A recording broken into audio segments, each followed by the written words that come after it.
सो जो शख्स इस माह में मौजूद हो उसको ज़रूरी इस माह में, इस महीने में रोज़ा रखना चाहिए। और जो शख्स बीमार हो या सफ़र में हो तो दूसरे अय्याम का उतना ही शुमार करके इनमें रोज़ा रखना उस पर वाजिब है।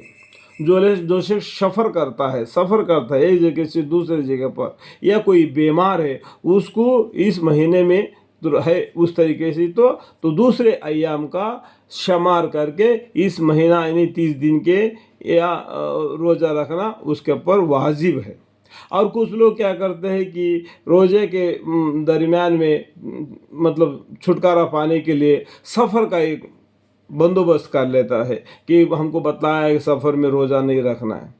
लेकिन ये बात को समझ लो, मानी को समझ लो। देखो मैं दोबारा पढ़ रहा हूँ। और जो शख्स बीमार हो या सफ़र में हो तो दूसरे अय्याम का उतना ही शुमार करके इनमें रोज़ा रखना उस पर वाजिब है। समझ में आ गया कि मैं रमज़ान मुबारक में सफ़र में था इसलिए मैंने रोज़ा नहीं रखा, नहीं, बाकी दिन में रोज़ा रखना उस पर वाजिब है।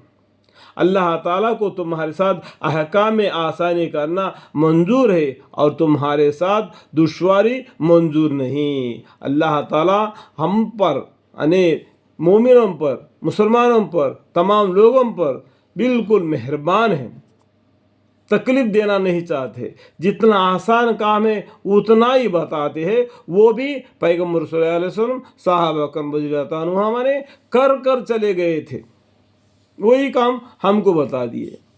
और ताकि तुम लोग अय्याम अदाई की कज़ा के शुमार के तकमील कर लिया करो, यानी इस महीने के अय्याम के तकमील किया करो। कौन सा दिन में कितना दिन सफ़र किया था, कितना दिन रोज़ा बैलेंस है, और कितना दिन बीमार था, कितने दिन रोज़ा बैलेंस है, उसका शुमार करके दूसरे अय्याम में बाकी महीने में रोज़ा रखना चाहिए। ठीक है। अल्लाह ताला को और तुम्हारे साथ दुश्वारी मंजूर नहीं, और ताकि तुम लोग अय्याम आदाया कज़ा के शुमार के तकमील कर लिया करो कि सवाब में कमी ना रहे। लिहाजा तुम लोग अल्लाह ताला की बुज़ुर्गी व सना बयान किया करो। अल्लाह ताला बड़े बुज़ुर्गी है, सबसे अव्वल वही है, सबसे आखिर भी वही है। सभी फना होने वाली है लेकिन अल्लाह की ज़ात बाकी रहने वाली है। अल्लाह ताला की बुज़ुर्गी व सना बयान किया करो। देखो ये नमाज का नियत बांधते हैं तो सना पढ़ते हैं कि नहीं, सुब्हानक अल्लाहुम्मा व बिहम्दिक व तबारक अस्मुक व तआला जद्दुक व ला इलाहा गैरुका।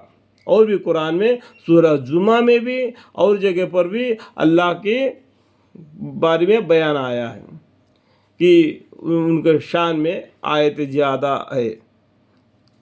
उनको भी यानी अल्लाह की बुज़ुर्गी व शान बयान किया करो। एक दूसरे पर जहाँ पर बैठते हैं तो दुनिया की बातें करने के जगह पर अल्लाह की बड़ाइयाँ बयान करो। पैगम्बर सल्लल्लाहु अलैहि वसल्लम के किस्से कहानियाँ की बोला करो और दरूद शरीफ के मानी पढ़ा करो। एक दो मिलते हैं तो हमेशा दुनिया करके दुनिया के काम में मत लगो कि दीन के बारे में बातचीत कर लिया करो, एक दूसरे से दीन सीखा करो, बुजुर्गी व सना बयान किया करो। इस पर कि तुमको एक ऐसा तरीका बतला दिया और ताकि तुम लोग इस नियामत आसानी पर अल्लाह का शुक्र अदा किया करो। अल्हम्दुलिल्लाहि रब्बिल आलमीन। अल्लाह ताला जहान वालम पर मेहरबान है, इसलिए अपने अहकाम को आसानी से हमको समझाते हैं। अल्लाह ताला हमें आपको समझने के और अमल की तौफीक अता फरमाए। आमीन।